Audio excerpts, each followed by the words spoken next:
Thank you, Martin. Good morning. Great pleasure to be here. Before starting, just reminding you, it will be me to be using the virtual glasses, the VR glasses. So you have the glasses already with you. You have the app to be downloaded. If you didn't download the app, just do it now, because after 10 minutes of a little bit of discussion, we're going to be having like an immersive experience here. It's when they invited me to be talking about connected people and networks, and I've been working for a long time already with smart cities. It was a big challenge because I knew that would be a very tech-oriented event here today. And maybe talking about people is not just about talking about technology. If you think, and everybody was talking about disruption here, the last 3 years I've been in 50 different events, and I saw a lot of this disruptive new technology popping up. But if you think about disruption in our planet, the biggest disruption we ever had till now was us, human beings. And there are two main aspects of the human beings that distinguish us from the other species. First of all, we have a very concrete and deep concept of time. We understand time, we understand past, we learn with the past, we plan the future, and we live the present. There is just one, maybe, piece of information that is missing nowadays, is that with all this speed of the new technologies and all the connections maybe we are losing the big picture. If I ask you, over the last 20 years, what happened with the level of extreme poverty in the world, what would you say? We have reduced the poverty by half? It's the same as 20 years ago? Or it's double than 20 years ago? Reduce it by half? Okay, 10 people. The same? Okay, nobody. And we double the poverty of poverty. The right answer, and in the States, just 5% of people took the right answer. In UK, 9%, they are a little bit more optimistic than the Americans, is that we have cut by half the poverty. The world is getting better. Everything that we are doing, all the way that we are using technology is making our world better. But we are much more connected. And by these connections, we have access to much more information. And of course, it's for the media, it's easier to sell bad information or information that's not about good things, harder than good information. In all segments, Hans Rosling has written a very nice book called Factfulness. In all segments he had analyzed, we are better. So I'm a very optimistic guy. I love what I work with, smart cities. And the idea today is to discuss a little bit about what's happening in our cities and how we are using technology to connect people and to make easier our life. But I listen around the world a lot of people that are not optimistic. People are thinking that with all the problems that we are facing now, these problems are leading us to destruction. That probably the planet will blow up. If you take this geologic time and consider that our 4.5 billion years of existence of Earth, if you put this in 24 hours, the dinosaurs were just 2 minutes ago.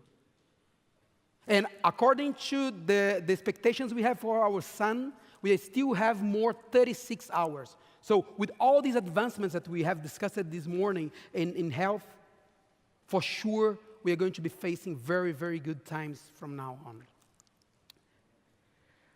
The second aspect of human beings that make us very different, and that's why we are changing the way we live, is that we are very focused on solutions. That makes us very different from the other animals. When we build something, we focus in solving a problem. Not just the state of the art, but how to solve the problems. And that's the research that we are doing here in Europe, trying to put together the new concepts of management, the new concept of public behavior, into the concept of smart cities, and we created a concept called the Smart Up. We put it together, all the new principles of using technology in cities, but with the mindset of a startup. Think yourself as a mayor or as a public employee, but with the same mindset of a CEO in a startup. And we developed the 4 steps to make the cities smarter following this process. The first one, cities need a pitch. Actually, all cities has a DNA, and it's this DNA that links us to the feelings that we have about being a citizen in a city. The citizens doesn't want a new city, they just want a better city. So cities must develop their pitch to sell their projects, ideas to the investors that are from one part, us, the taxpayers, and the other part, the private sector that are really, really willing to invest in new technology nowadays. Second, keep it simple. Well, I travel around the world doing consultants for governments, and when I arrive, most part of the mayors, they just bring a book like 300, 400, 500 pages that is the master plan of the cities for the next 100 years. But they even don't know where to take the money from to do this. Keep it simple. Solutions are already here. We just need to implement the solution. Before thinking about the great momentum of the state of the art in the cities, think about how to solve the problems. I brought a case from Japan, Kamikatsu. It's a very small city in the country part of Japan. In 2000, Japan changed the regulations about burning the garbage, the waste openly. From an amount of garbage, the city should have an incinerator to burn the garbage. So they sit it down in the city hall there, and the biggest problem they had that they didn't have money to do the incinerator, to build the incinerator. They spent hours and hours discussing how to get the money, and finally they really realized that the problem was not the money, the problem was the production of waste. So they started changing all the perspective of producing waste. By 2020, after 20 years, they started the project. Kamikatsu will be, or they are claiming to be, the first city in the world zero waste. Nowadays, they already recycle or circulate 85% of the garbage they produce. It was a completely change of mindset. Nothing to do with technology. Actually, it was having no money to use technology that made them to get this solution. Third one, and very important one, find partners.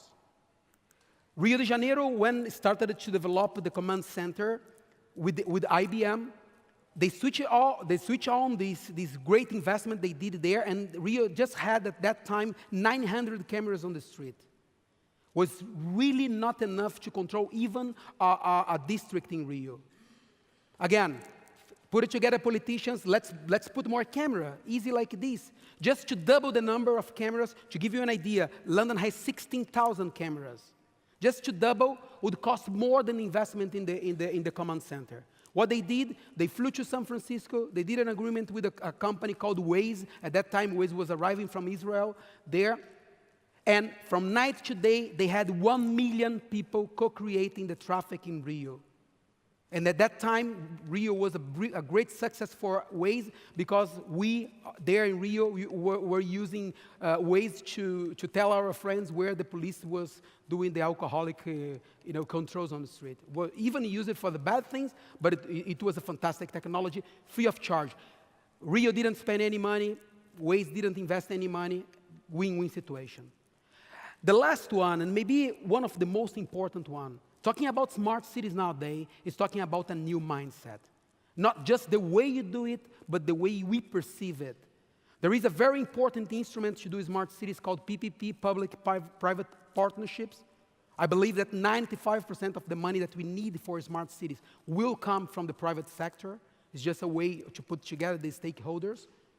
And it's exactly the fourth P now that we are discussing here in Europe. The UN call it people-first PPPs, or people-private public partnership.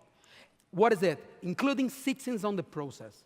In Italy, we tried a project in a very small town, just 5,000 people. They wanted to have also cameras on the street. They just got a budget from the national government of 9 cameras. It was nothing.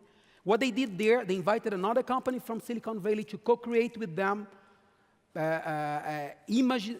public image donation. Citizens were buying a camera, a special camera, to put it in their backyard. And all the images that were extrapolating their perimeter, they were donating for the city hall. That was the basic idea. From night to day, they grew from 0 cameras to 300 cameras. It's not asking money for citizens, because we already pay our taxes. It's inviting citizens to co-create with us the better city for us. So the idea here, I brought the glasses, because I deeply believe that with very cheap and accessible technologies, we can start changing the world. There are a lot of definitions for smart cities, and my personal definition, a romantical or romanticized one that I like, is smart cities are places that where everything conspires to make our life better. So I took an app that you have already developed, downloaded. That's an app for driving schools. And with Google Street View, I'm going to bring you inside some scenarios, and I would like you to experience these moments to be there. So take your cell phones, connect to the app. If you don't have, we are going to have also the image here. Who has the glasses and the cell phone already inside the glasses? You're going to see now we have Toulouse there in the glasses. But I would like to ask you to stand up, because immersive experiences are better when you don't feel you are not seated. You don't feel the ground. So stand up. And the first experience, we talk a lot about how technology is changing the business. We have a lot of e-commerce now, and this e-commerce is disrupting the traditional markets, the traditional retail. I will bring you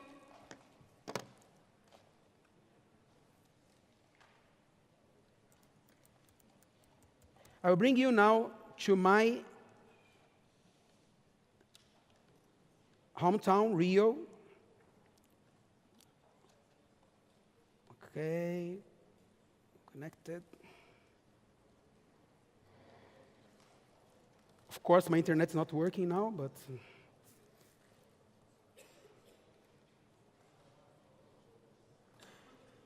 okay.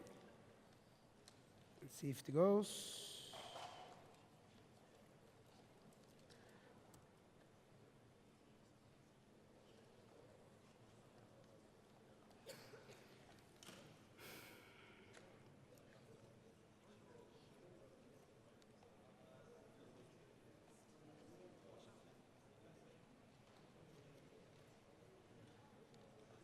Internet was very fast when nobody was connected. Now that we have 300 cell phones connected, here we are.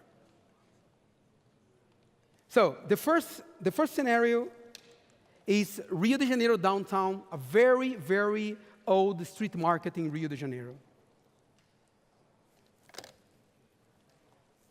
Let me see if it's already showing.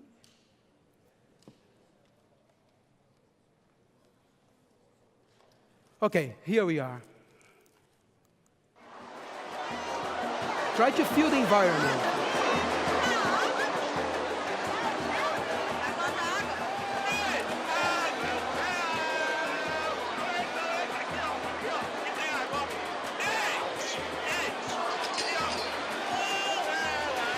So the point here is that with all the technology, do you think this is the way to do traditional market nowadays? Would you feel like shopping in a place like this? Don't know if the image is changing for you. Let me see here. Yeah.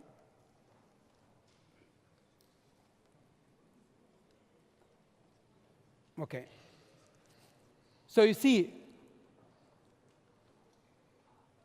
places like these are still using just people connection to make business happening.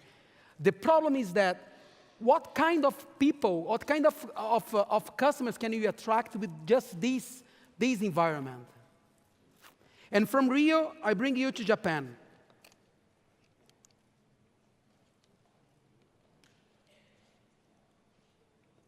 Let's go.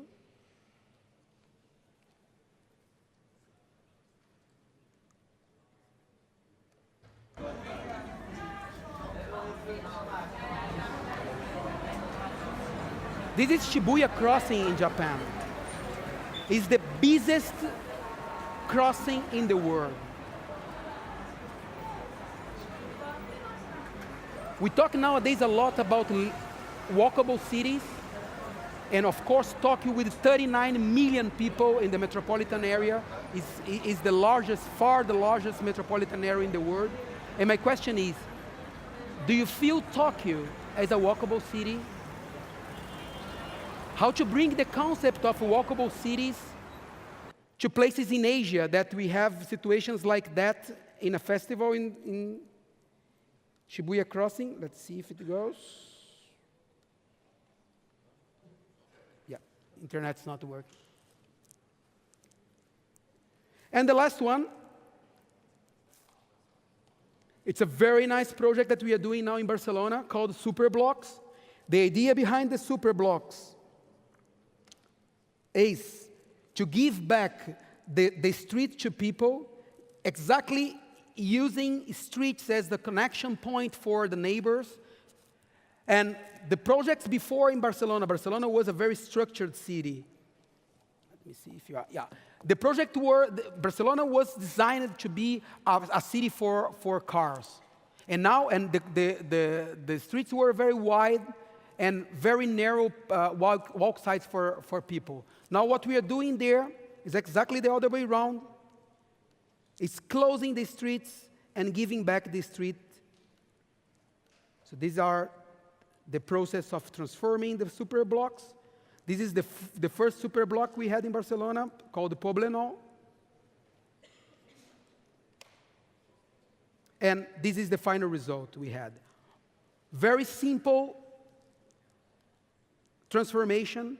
They basically very low investment, and we gave back the streets to the citizens, and now these areas are used by children to play, and also for neighbors to have social life and to have meetings. So all the districtal meetings now in Poblenou are being done on the street.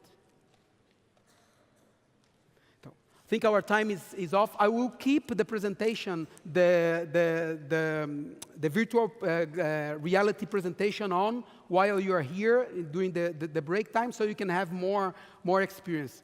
Thank you very much. That was the idea, and now I'll give back the stage to Martin. Thank you, Martin. Thank you.